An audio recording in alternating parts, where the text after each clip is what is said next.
السلام عليكم.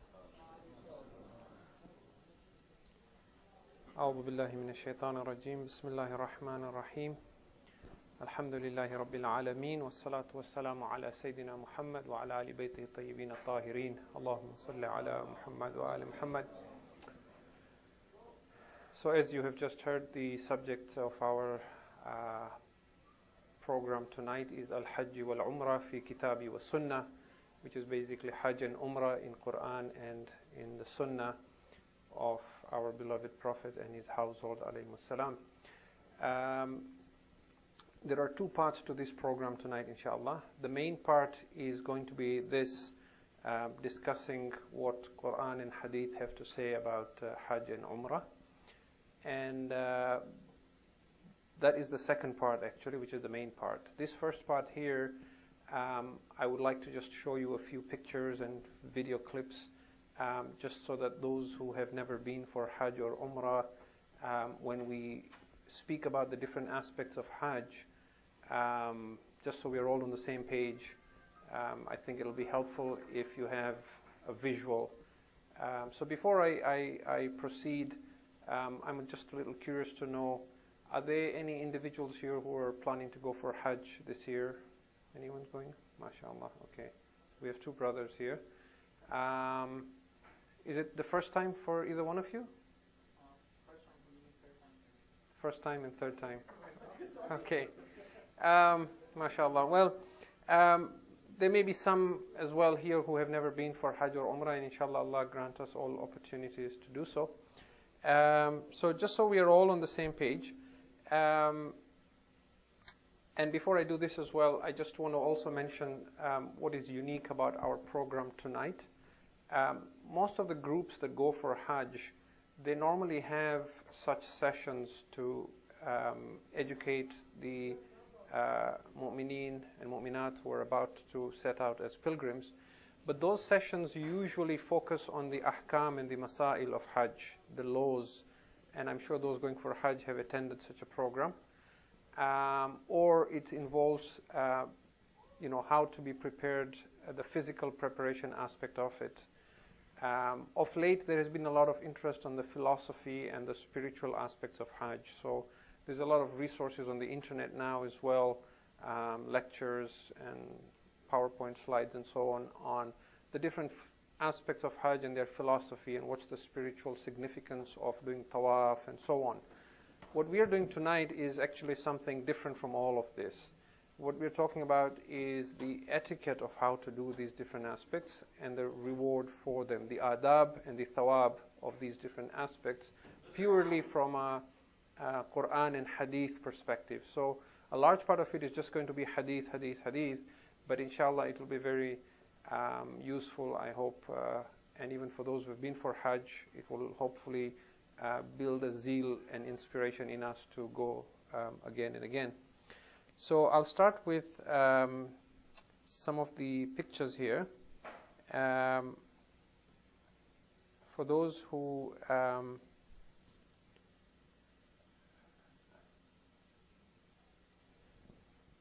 okay, I'm not sure if this is clear enough or if we need to. Can you see that? If the lighting is an issue, do just mention it. But I have actually a pointer here that might help a little bit. So what you have here is the Masjid al-Haram, the most sacred mosque in Islam, and the cube right in the middle here, of course, is the Kaaba, and what you see as sand around it, or grains of sand, those are people. And there is a line that comes out of the mosque here, this line here, and this is what we will refer to as Safa and Marwa. So there are two small hillocks or mountains, if you like.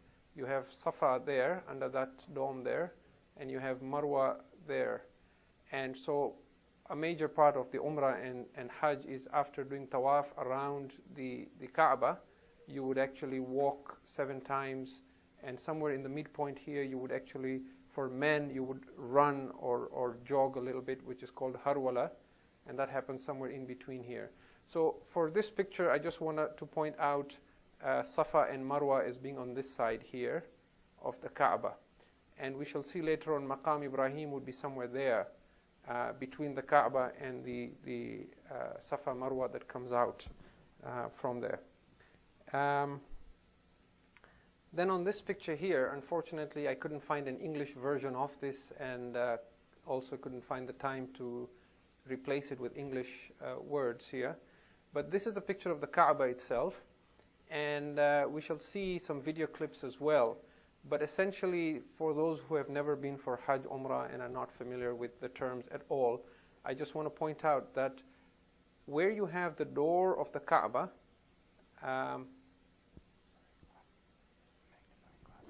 okay, I could use this to magnify. Perfect, excellent. All right. Technical help, always welcome. So where you have the door of the Kaaba, at the corner here, this little circle, that's where you have Hajarul Aswad, which is literally translated as the black stone. And that stone is said to have come from paradise with Nabi Adam alayhi salam. And it is that spot right there between the Hajarul Aswad and the door of the Kaaba, that is the most sacred spot on earth, right? So on the planet, the most sacred land would be Mecca. Within Mecca would be Masjidul Haram. Within Masjidul Haram would be the area around the Kaaba. And then that place there between the Hajarul Aswad and the door. And in fact, this area here is called Hatim, which we shall see. Hatim literally means that which is crushed or smashed, because that's where you get your ribs crushed if you are up for it. And we shall see this from hadith as well. That's actually why it's called Hatim, because that's where you get the most rush. And to be able to pray there is you know, significant, but it's very, very unlikely you'll be able to do that in Hajj. Okay?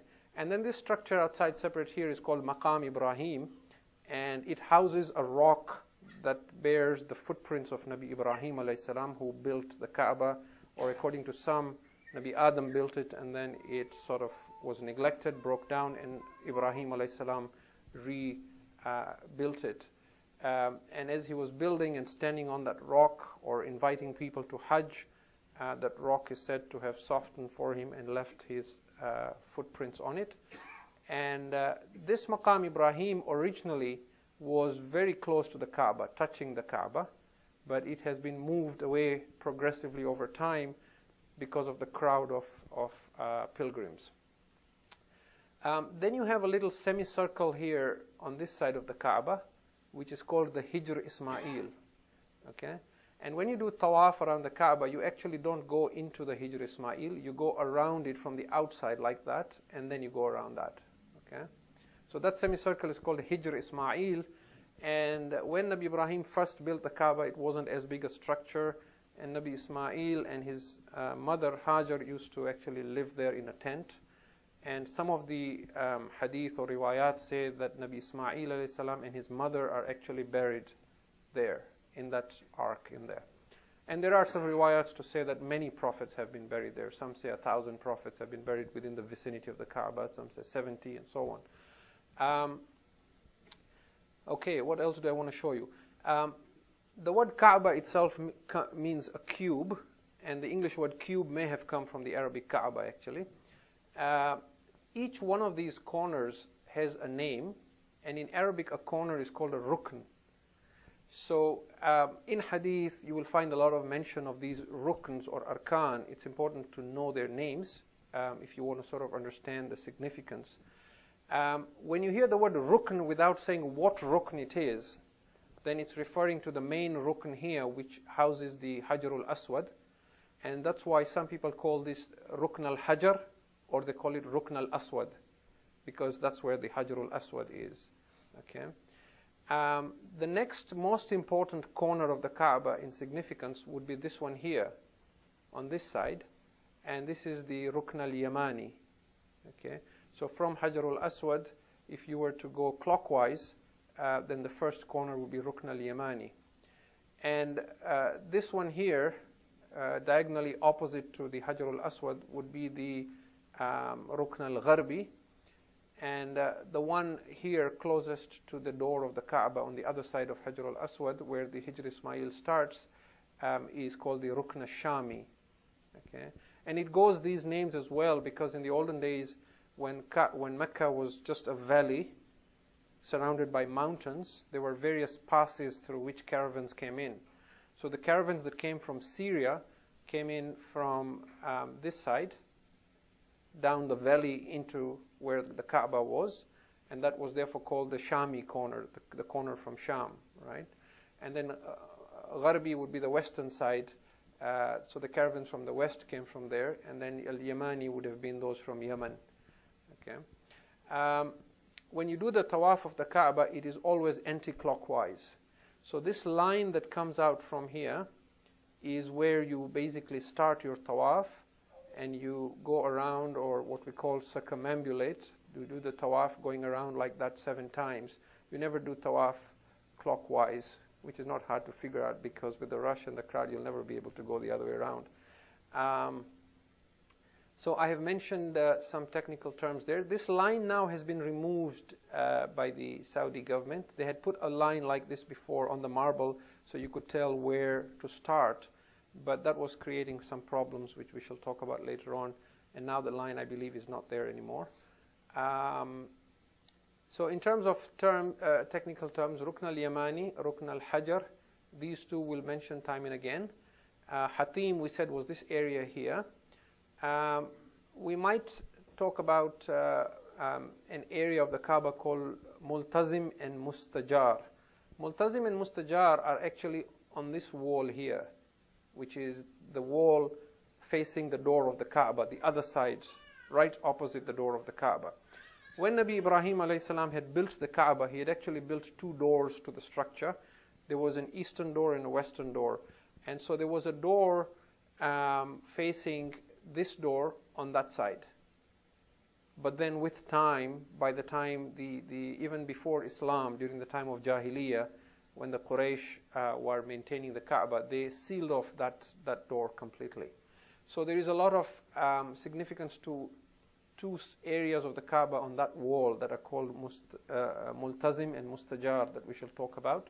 There is also an area here to the Kaaba that is called Shadarwan, which we may mention time permitting.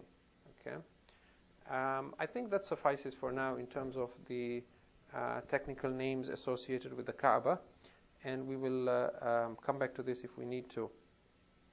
I have a few pictures of what the Kaaba looked like, long ago. We are now Hijri, 1431 now? I think 1431. This is what a picture of what Mecca looked like in 1372, which is about 60 years ago, right? And you can see that there obviously wasn't that much of a crowd because look at the constraint. There is a fence here that runs around the Kaaba. So you actually had to walk through one of these pathways, and there's various that come in, and then you'd have to enter this sort of arena or circle or fenced area to do the tawaf. And then there's all these buildings and structures, right? I think this building here would have had Maqam Ibrahim, and that building there would have probably been, where you went to get Zamzam. And they had these awnings or, covers jutting out where people could sit and take some shade and rest. And this is like just 60 years ago. And you will see on the video clips I show you how different it now looks in just 60 years. Okay,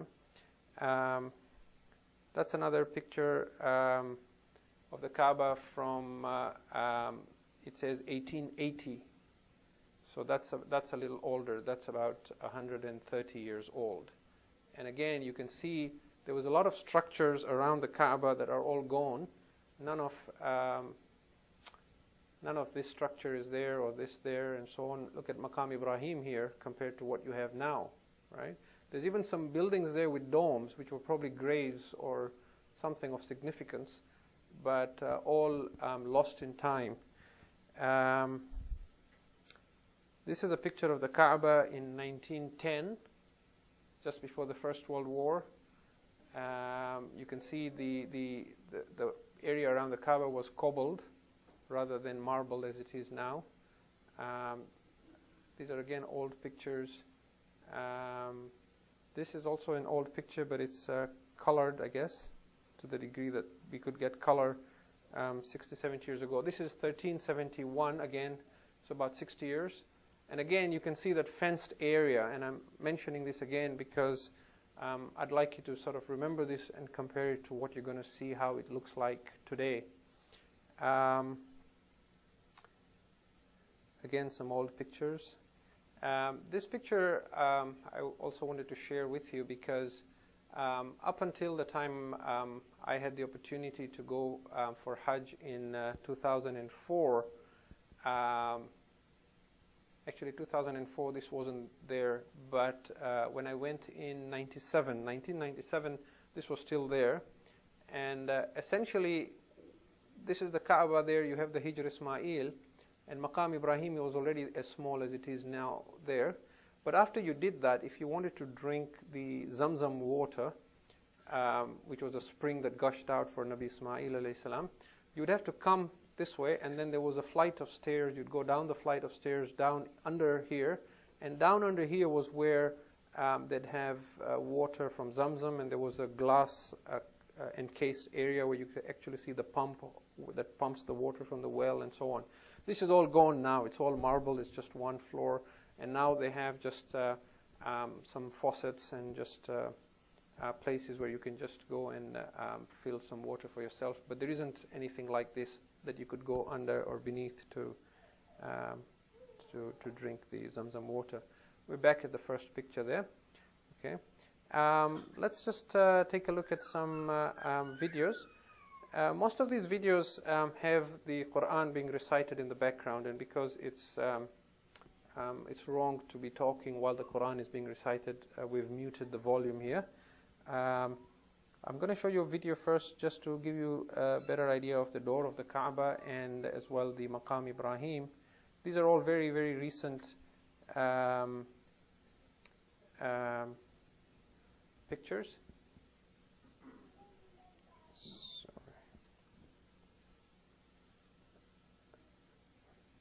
Okay, so you have, this is now Mecca as it looks today, and I don't know if you can even spot, Hijr Ismail is there, right, the semicircle, Maqam Ibrahim right there, right, and you have people doing tawaf.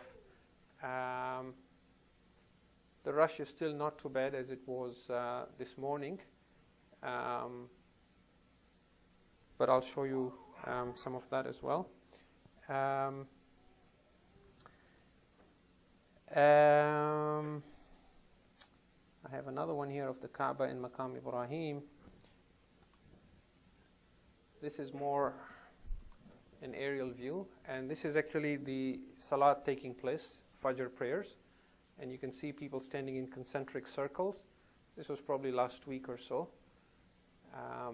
and you can see the crowd already building up, but Maqam Ibrahim, you can see it more clearly now because there isn't people around it, right there, that structure there.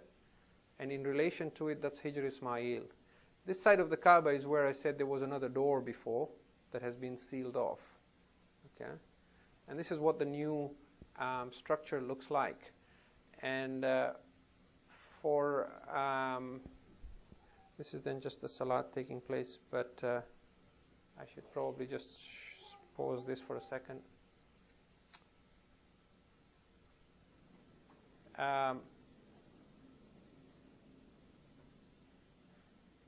In the Shia madhab, you have to perform tawaf on the ground level itself as close as possible to the Kaaba.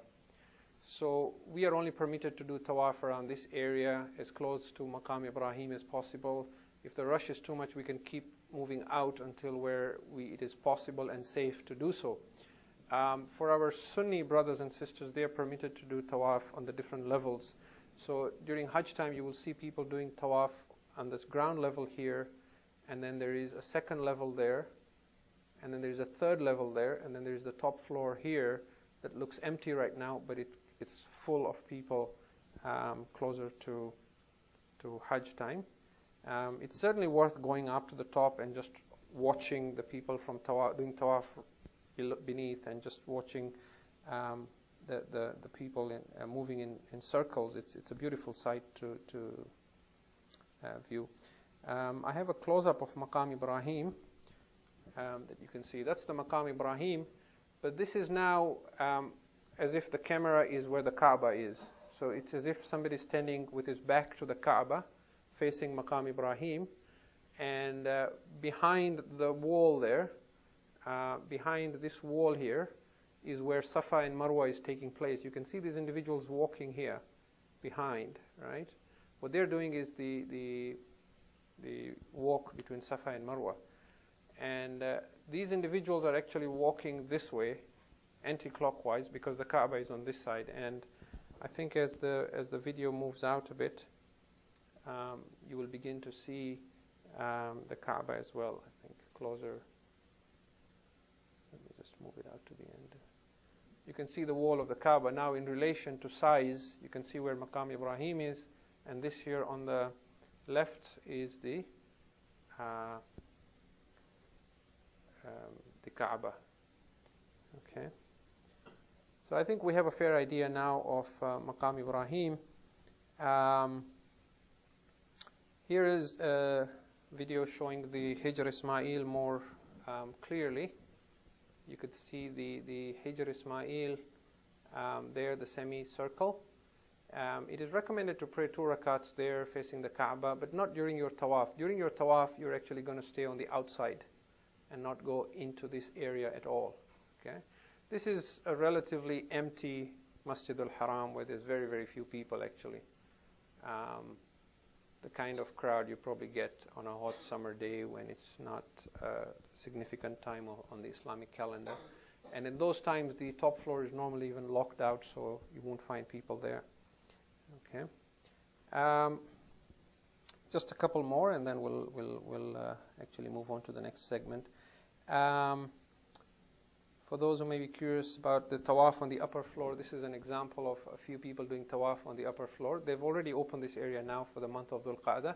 Still, it's very, very empty. You can see there's a lot of empty space here, but there are individuals closer to the edge here, and that's because as people do tawaf on the top floor as well, they like to be gazing down at the Kaaba.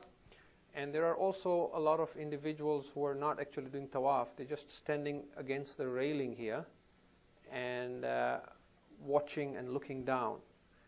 And depending on how much time we have during the hadith session, we shall see that some of the riwayat tell us that up in the heavens, where the arsh of Allah is said to be, the throne of God, there is a structure like the Kaaba that is called the Baytul Ma'mur. And the angels do tawaf of that structure there. And so human beings were told to do this in imitation of that. So exactly perpendicular to the Kaaba up, you'd have the Baytul Ma'mur, and as the angels circumambulate and go around doing the tasbih of Allah and glorifying Him, the human beings do the same thing. So it's a matter of perspective. On one perspective, you might say, well, it's just a structure made up of bricks and cement. Why are people walking around it? What's the purpose? On the other side, if you look at its inner meaning, then it's very, very beautiful. Even to stand up there and watch and look down and just see, almost as if the angels going around the Kaaba, you see the Bani Adam, the children of Adam, going around the house of God. Okay. For those who are soon to go for Hajj, just so you know what you're going to be going for, walking into the kind of rush. This was taken yesterday. Okay, and we're still in Dhu Al Qadah. So if you get this sort of a crowd, you're lucky. I think you'll get more, not to frighten you, but you really need to be wise and prudent. Not everyone there is well-meaning. There are pickpockets. There are people there who have come for different reasons. And you might get a little zealous, ambitious. I'm going to go touch the Hajar al-Aswad, right? But you could easily take, 40 minutes, an hour just trying to get from the outer area here down to that circle. And so this was just yesterday. I think I have another one that sort of is taken more at ground level. Let me just see where that is. yeah, that's right there. Okay, so this is the same thing, just taken more from the ground level. And they actually raise the cloth of the Kaaba a little bit because people are tugging at it, trying to tear it, or just hang on to it or hang off it. But so, you know, and if you watch the people very carefully, you will see they're barely walking. What they're actually doing is just, you know, everybody's pushing the other, and it's just actually moving side to side, side to side, side to side. And while you're doing this, you're supposed to stay focused on why you're there, doing the tasbih of Allah, the tamheed of Allah, the takbir, the tahleel, glorifying Allah, making sure constantly your left shoulder is facing the Kaaba, not turned away, no one's crushing your wife, no one's elbowing you, poking you with an umbrella, or stepping on your toes, still thinking about Allah, right? You're going to see all kinds of things, people talking on the cell phone, people doing all kinds of things during tawaf, right? But there is a lot of spirituality even in this, if we take the time to think about it. Okay, the last thing I want to show here is a clip from Medina, Masjid al-Nabawi, and it's not the inside actually, unfortunately, it's just the outside the dome. We've all heard of the Qubbatul Khadra, the green dome under which the Prophet of Islam is buried, and that's the green dome. And this is also a recent video. The mosque has been expanded tremendously. It's a modern structure now, but they've kept the old green dome, which was there, I think, since the time of the Ottomans. So you can immediately tell that that green dome is ancient. It's different from all the other domes and structures. Okay, and there is quite a bit of rush there as well. Unfortunately, I don't have the side from there facing the door to show you where the Bab Jibreel and other significant parts of the mosque is. But Jannatul Baqi would be on that side, facing the door that enters to the green dome, right across it on the other side. Inshallah, maybe some other time when I have the video clips for that, we'll look at that. Okay. The other thing I wanted to mention before we stop this and come to the next segment, and I'll just take less than 5 minutes for that, is when we go for Umrah, which is out of the Hajj season, any other time of the year, there are certain things that we have to perform that are wajib during the Umrah, and the terms that we're going to be talking about. So the first thing you do is somewhere outside Mecca, you put on a special garment that's called the Ihram. For men, this would be like 2 pieces of white cloth, like 2 towels, for example, one on the waist and one to cover the upper body. For women, it would be just a simple white dress. And you wear this ihram at a place outside Mecca that is called a miqat. And after you do that, there are 25 things that become haram on you. You become a muhrim because you're wearing the ihram. And that's why these things are haram on you, because you're going to Masjid al-Haram. Okay? And then when you get to Mecca, the first thing you do is you do the tawaf of the Kaaba. Then you pray 2 rakats near Maqam Ibrahim. Right? Then you go to the place between Safa and Marwa, and you walk 7 times between the 2 places. That is called the sa'i. Sa'i is to walk between these 2 places. And then you do the taqsir, which is to clip either a bit of your hair or your fingernails. Right? And essentially, once you've done this, you have finished your Umrah, and you can take off your Ihram. Thereafter, for the remaining period you're in Mecca, you just continue doing mustahab tawaf, reciting Quran, praying, and so on. But that would be what your Umrah consists of.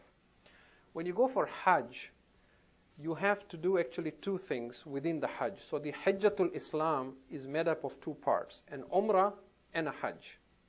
You also have to do the Umrah, and then if it's not yet the 9th of Dhul Hijjah, you can take off your Ihram. But on the 9th of Dhul Hijjah, you put on your Ihram again in Mecca, and you do another part to it, that is the actual Hajj. Okay? The reason you still have to do the Umrah is because it is forbidden on anyone who doesn't live in Mecca to enter Mecca without the Ihram. You cannot enter Mecca unless you're in the state of Ihram. Okay? Even if you're going for business or tourism or whatever, for you to enter Mecca, you would have to put on the Ihram, do the Umrah, and then take off your Ihram. Okay? So when you go for Hajj, what you do is you go a little early, as most groups will do. You arrive there with your ihram from the miqat where you put on the ihram. You do the tawaf, the 2 rakats, the sa'i, the taqsir on your fingernails or whatever you clip, and then your ihram is done, your umrah is done. Then you might have a few days of grace. And then on the 9th of Dhul Hijjah, you put on your ihram in Mecca and you go out to an open plain that is called Arafat.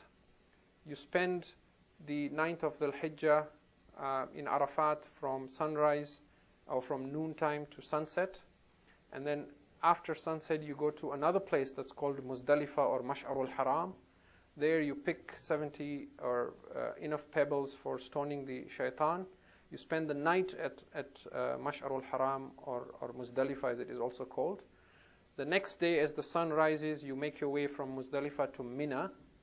At Mina, you stone the pillar of the devil that is called the Jamarat, Rami of Jamarat.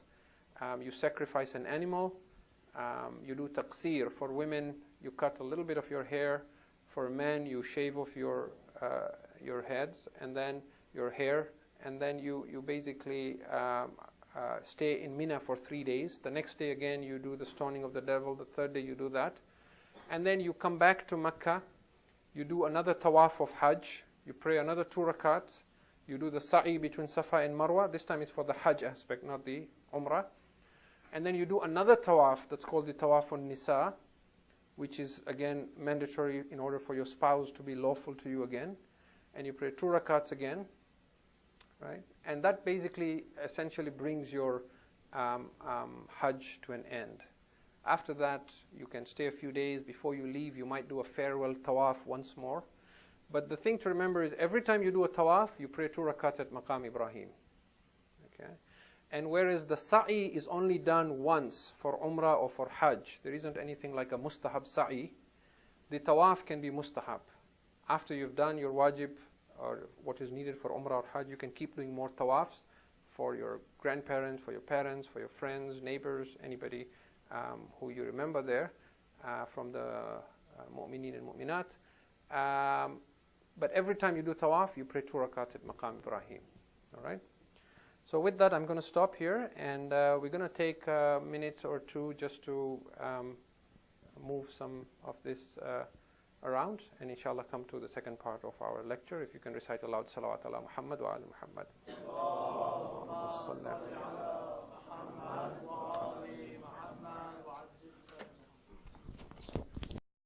Assalamu alaikum.